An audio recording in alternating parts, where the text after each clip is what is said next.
Good morning বন্ধুরা, তোমরা সকলে কেমন আছো? তো আশা করছি ভালো আছো, আর আমরাও ভালো আছি। তো আজকে দেখো সকালবেলাটা আজকে দেরি হয়ে গেছে, তো 7টা বেজে গেছে আজকে উঠতে। আর এদিকে দেখো আমার ছেলে এখনও পর্যন্ত ঘুমাচ্ছে, ওকে ডাকছি ও উঠবে না। তোমাদের দাদাভাইদেরও দেরি হয়ে গেছে যেতে। তো চলো তাহলে আজকে সকাল থেকে ব্লগটা শুরু করি। তো দেখো রান্নাঘরে চলে এসেছি, চা করব, তোমার দাদাভাই খেয়ে তাই অফিসে যাবে। তো এদিকে দেখো জলটা বসিয়ে দিয়েছি, জল ফুটে গেছে। তো এবার চাটা করে নেব। তোমরা সকলে কে কে চা খাও তা অবশ্যই বলো। সকালবেলা চা খেলে বেশ ভালো লাগে, তো আমিও খাই। তোমার দাদাভাই যেদিন খায় না সেদিন আমারও আর খাওয়া হয় না। দেখো চাটা আমার করা হয়ে গেল, তো এবার নামিয়ে নেব। আর লাল চাটা একটু না ফুটলে ভালো লাগে না। তো এদিকে দেখো রাত্রে রান্না করেছিলাম, তো কতগুলো বাসন, তো সেগুলো মাজবো। তোমাদের দাদাভাই চলে যাবে, তো তারপর সবার কি কাজবাজ করব।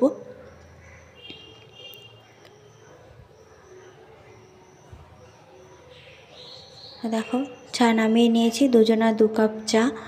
তো আর সকালবেলাটা লাল চাটাই খাই, কারণ দুধ চা খেলে গ্যাস হয়ে যায়, ওই জন্য সকালবেলাটা লাল চা খাই।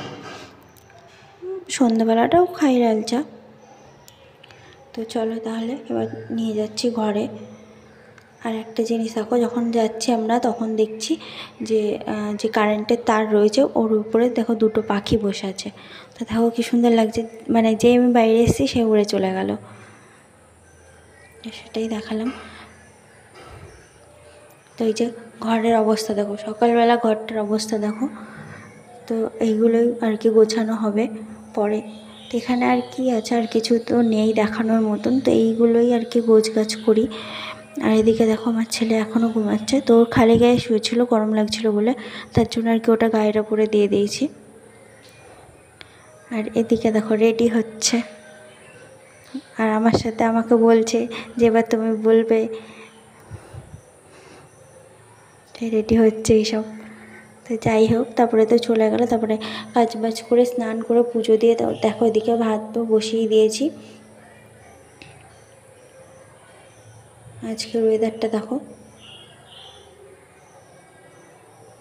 রোদ উঠেছে, ভালো। তো তারপরে আর ব্লগ করিনি। তো সন্ধ্যাবেলাটাই দেখো এদিকে তোমাদের দাদাভাই সিঙ্গারা নিয়ে এসছে, তো ওটাই আর কি খাওয়া দাওয়া হচ্ছে। তো দেখো তারপর আর কি রান্না বসিয়ে দিয়েছি রাত্রে। তো দুপুরবেলা যেহেতু কিছু করিনি, ডিম আলু সেদ্ধ দিয়েছিলাম, ছেলের আমি খেয়েছি। তো তারপর রাত্রিবেলা দেখো এদিকে সাদা আলু চচ্চড়ি করব, তার জন্য আর কি আলু টালু কেটে রেডি করে নিয়েছি। তো এদিকে কড়াইতে দেখো একটা তেজপাতা আর গোটা শুকনো লঙ্কা ভেঙে দিয়েছি ফোড়নে, আর একটু কালো জিরে দিয়েছি। দিয়ে ফোড়নটা হয়ে গেলে তারপরে একটা টমেটো, মানে ছোটো দেখে টমেটো কুচিয়ে তাই দিয়েছি তেলের পরে। তো টমেটোটা একটু ভাজা হবে, তারপরে ওতে লবণ দিয়ে দেবো, তাহলে আর কি নরম হয়ে যাবে। তো তোমরা কারা কারা সাদা আলু চচ্চড়ি খেতে ভালোবাসো? তো তোমাদের দাদাভাই খাই না, কিন্তু আজকে বলেছে সাদা আলু চচ্চড়ি করতে, তো তার জন্যে আর কি করছি। আর ও হচ্ছে বাটি চচ্চড়িটা বেশি ভালোবাসে, মানে সব কিছু আলু টালু সব কিছু দিয়ে আর কি বসিয়ে দিতে হবে, লবণ হলুদ তেল সব দিয়ে বসিয়ে দিতে হবে, ওটা আস্তে আস্তে হবে, ওটাই ভালোবাসে খেতে। তো যাই হোক, এটা বলেছে করতে, তাই জন্য আর কি করছি। তো দেখো লবণটা দিয়ে দিয়েছি, এবার ভাজা ভাজা হয়ে যাবে। তো এর মধ্যে আমি কাঁচা আলু মানে ডুমো ডুমো করে কেটে নিয়েছি, নিয়ে ধুয়ে রেখেছি, তো সেই আলুটা এর মধ্যে আর কি দিয়ে দেবো। তো দেখো দিয়ে দিলাম। তো এতে আমি লঙ্কা মানে চিড়ে দিয়েছি, যেহেতু ছেলে খাবে, তো জানি না এখন খাবে কি না। তো একটু নাড়িয়ে নিচ্ছি, আর এতে আমি কোনো হলুদ দেবো না, বললামই তো যে সাদা আলু চচ্চড়ি হবে, তার জন্য শুধু লবণ দেবো, দিয়ে একটু ভাজা ভাজা করে নেব। তো ভাজার জন্যই পরিমাণ মতো লবণ দিয়ে নিলাম। তো আজকের ভিডিওটা কেমন লাগছে তোমরা অবশ্যই বলো। তো যদি ভালো হয় তাহলে একটা লাইক করো, কমেন্ট করে জানিও যে কেমন হয়েছে। তো আমি যেরকম আর কি পারি সেরকমভাবেই করলাম। তো দেখো এদিকে ভেজে নিচ্ছি আলুগুলো, একটু লাল করে ভাজবো, তাহলে আর কি দেখতেও ভালো লাগে, খেতেও ভালো লাগবে। তো এদিকে দেখো ভাজা হয়ে গেছে, তো আর একটুখানি করবো, আর একটুখানি আলুগুলো আর একটু লাল লাল হবে। যত মানে বেশি ভাজা হবে না তত খেতে বেশি ভালো লাগবে, দেখতেও ভালো লাগবে আর খেতেও ভালো লাগবে। তো তোমরা একবার এই রেসিপিটা করে দেখো, আশা করছি ভালো লাগবে। মানে সিম্পল একটা নিরামিষ দিনে খুব ভালো রেসিপি।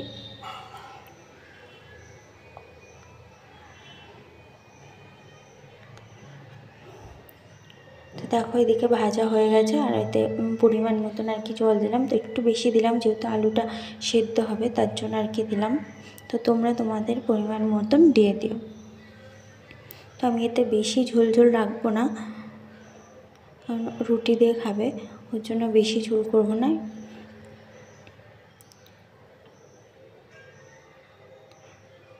জলটা দিলাম, এর মধ্যে আর কি লবণ দিয়ে দিলাম, দিয়ে একটু নাড়িয়ে নেবো, নাড়িয়ে আর কি ঢেকে দেবো।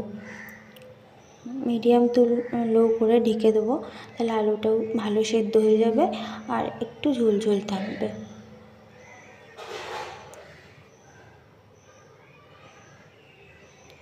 তো দেখো দেওয়া হয়ে গেছে, এবার ঢেকে দিচ্ছি।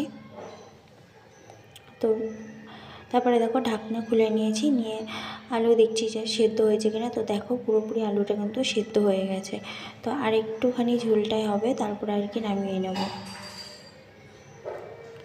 তো লাইটের জন্য একটু অসুবিধা হচ্ছে, মানে কালারটা ঠিক আর কি বোঝা যাচ্ছে না। তো যাই হোক, এবার হয়ে গেছে, তো আমি নামিয়ে নিচ্ছি আলু চচ্চড়িটা। তো এইদিকে দেখো আটা মেখে নিয়েছি, রুটি করব। আমরা দুজনাই রুটি খাবো,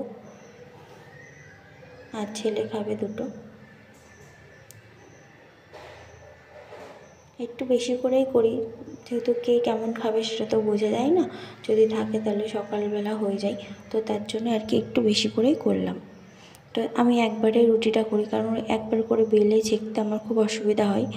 তো তার জন্য আর কি আমি একবারে পুরোটা করে নিই, করে তারপরে দেখো এক এক করে রুটিগুলো ছেঁকে নিই। তো এটা আমার কাছে সুবিধা হয়। তো অনেকে হয়তো একটা একটা করে করে, কিন্তু আমি এভাবে পারি না, মানে অনেকটা টাইম লাগে ওটাতে। তো এদিকে তো আমার রুটি করা হয়ে গেল। তো তারপরে দেখো সবাইকে আর কি খেতে দিয়ে দিয়েছি। তো চলো দেখাই যে কী কী দিয়েছি। তো এদিকে দেখো আলু চচ্চড়ি, রুটি, আর তোমাদের দাদাভাই মিষ্টি নিয়ে এসেছিলো, ছানা জিলিপি, তো সেটাই দেখালাম। আর ছেলে তো আলু চচ্চড়ি দিয়ে খাবে না, মিষ্টি দিয়েই খাবে। তো চলো আজকে এই পর্যন্তই।